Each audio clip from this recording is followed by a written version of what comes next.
Now the ride line for Haseritt has not changed. We are still taking advantage of her ride line. This ride line is the most free. It gives us multi-attack as well as lets us use none of our counterblast for our other abilities to get extra cards back as well. I believe getting the early game advantage will also keeping the cards that you need in the soul prior to the grade 2 going into your grade 3 turn is very much needed. It also has new interactions with some of the newer cards we have in the deck as well as our decision on what we call an attack with. So therefore, with this being the freest ride line that we possess for this deck, I believe that it's the best decision to go with so far. For our first grade 3, it is 3 copies the leading lady, IridescencePalette Haseritt. Now, Haseritt's ability to give 2,000 power as well as the end of battle skill to attack is an extremely tactical skill. Giving those units the ability to get themselves off of the board and refunding the cost of our skills mean that we're able to consistently cycle our handout through the game while maintaining our key units in the deck. Because of all the abilities that we possess in the deck as well as draw, now search, as well as call even out from deck, these new skills are very much welcomed in making sure that Haseritt is able to filter the deck out for those pieces that we keep recycling while also shuffling. This way we're not consistently drawing into a lot of our triggers. Now, prior to the build, as well as my approach towards it, one of the key issues I used to have in the past was always drawing too much. Remember, with Haseritt, your ability lets you put the cards you call out onto the field back into the deck. So you're not actually plussing outside of other effects that actually let you draw besides the Haseritt skill. So just keep that in mind, that you're actually just cycling those cards in and out, and you want to pay very close attention to that. This way you don't draw into a bunch of triggers, and then at the bottom of your deck have nothing but normal units. For my next grade 3, we have 2 copies of Magic Hour Balin Minimi. Minimi is a new card added to the deck, but this card is amazing. Her ability is quite simple. It gives her the effect to give 5,000 power to one of your other rear guards and place her at the bottom of the deck when she's done attacking.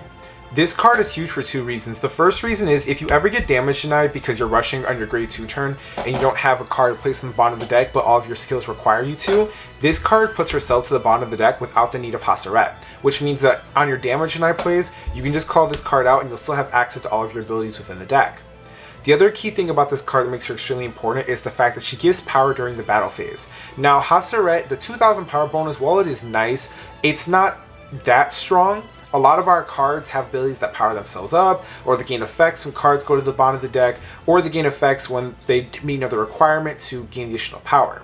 So a lot of the cards in our deck need as much power they can get from other card effects, triggers, as well as their own abilities. So this being a card that puts itself to the bottom of the deck, giving you a no counterblast play, while also getting 5k to the unit during the battle phase, means that your numbers can keep up with whatever defensive triggers your opponent pulls or how big their hand is. Because a lot of the times in the past, prior to this, when I was playing Annalise instead, she made it very awkward. I would have to set up for it, but with this card, I don't require setup. I get the 5,000 power for free, I move her to the bottom of the deck, and I still get to keep the skill of Haseritt if I have active, but if I don't have CB, she's a good card to get your plays going.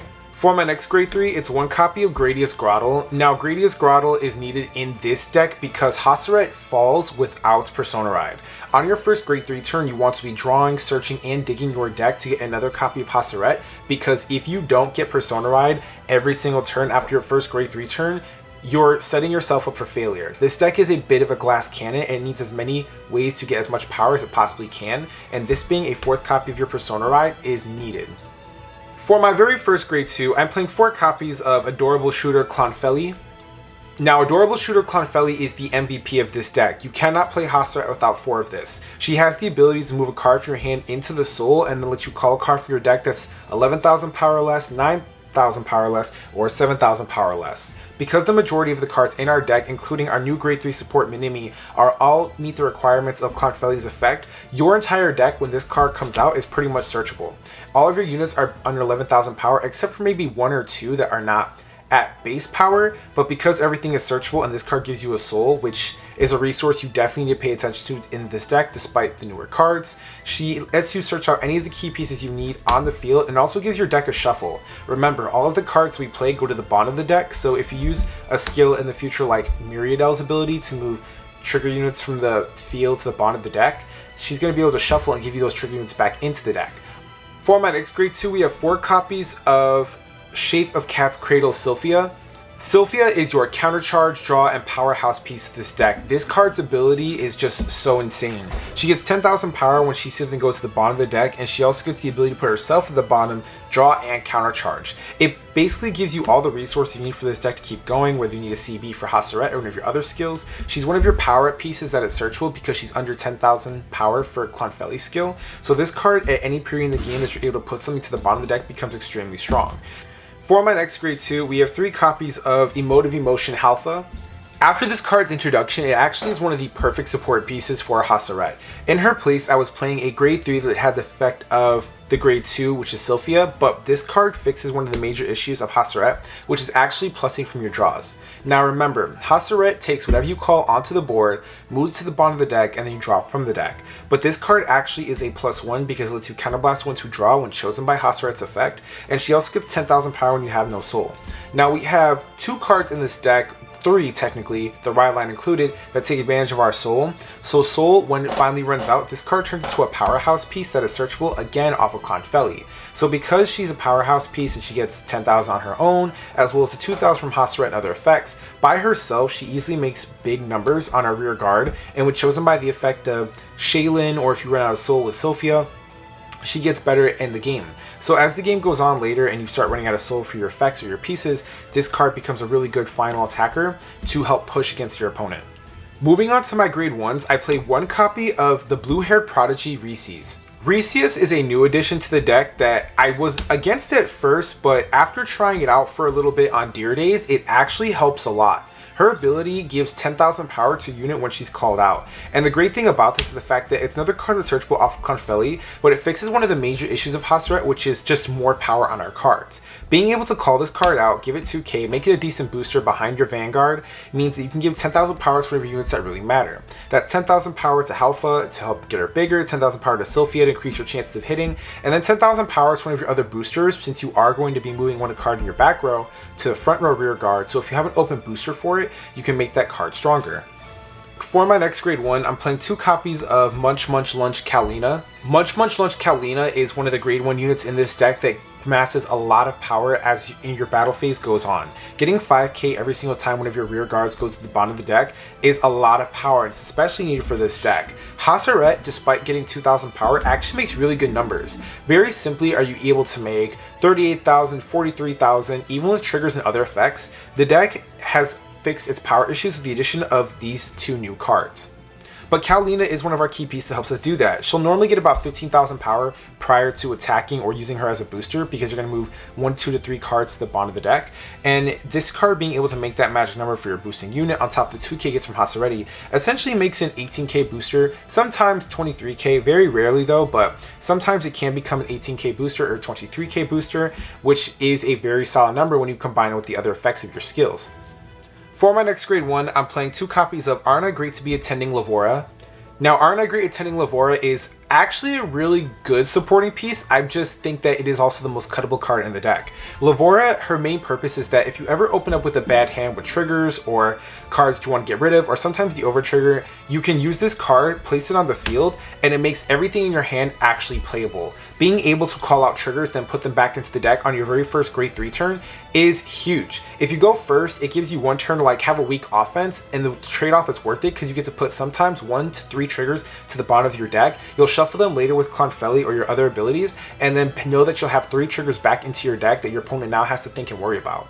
She also gives 5k to a unit on the column with her, as long as it's not her, which means that anything that we put in front of her actually becomes a magic number on its own, and she serves as a really solid booster. For my next grade 1 and the MVP of the deck, it is 4 copies of Any Colors Bubble Shaylin. This card gives you the multi-attack in your deck. She's a 13k power booster with the Haseritt ability that lets you move one of your back row units behind the Vanguard to the front and keep attacking. You need to play 4 of this because this is the only way in the deck that Haseritt can generate extra attacks. Unfortunately, she doesn't have any other way of doing that now. So having this card to give you the extra attack and then move more cards from your field into the bottom of the deck. For my last grade 1, it's 4 copies of the Soapy Splash Ravinia. I switched over to the bunny one because obviously the theme of the deck.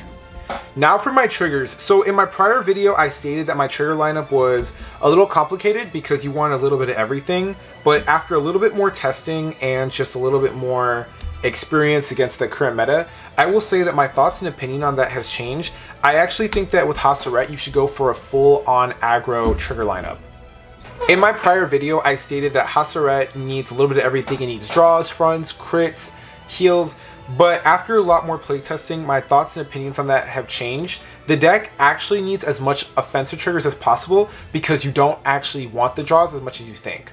Now, I'm not against draws for this deck, but to clarify, remember, Haseritt is going to exchange all of these cards that you see to the bottom of your deck and then draw new cards. So if you hit more draw triggers, you increase your chances of, yes, adding cards to your hand, but also increase your chances of drawing to a lot more triggers. And because you don't want to run out of all the triggers in your deck by just drawing them through draw triggers and effects, because at that point you're missing out on a lot of your key offense. So for that particular reason, it was better to switch over to the offensive triggers, and boy, that was the best decision for this deck. The fronts, increasing them up has been a huge help because they fix the numbers issues of your front row, not hitting those magic numbers without at least one of them having a booster. The 10k power is very much welcome. Your hand still equals a decent size, but the fact that this is a 20k shield does come up sometimes because of how big other decks get. Then you play 8 criticals because your units amass a lot of power, but they don't actually get any critical benefit, so giving that extra critical pressure onto those big attacks makes them a lot scarier. And then naturally I'm playing 4 copies of the Bunny Heal Anika because the theme of the deck. And then as far as OT goes, despite all the new OTs, I actually still think that this is the best one, especially for Haseritt. Remember, all of our units are under 10,000 power base. Outside of Clownfelli and Minimi, all of these cards are under 10,000 power. So having the over trigger come in the middle of the game and give 10,000 power to all of your units during your turn means that not only are we able to hit good numbers consistently, but the extra 2,000 power and the power up abilities from our rear guards matters a lot more because we're easily able to make devastating numbers throughout the game.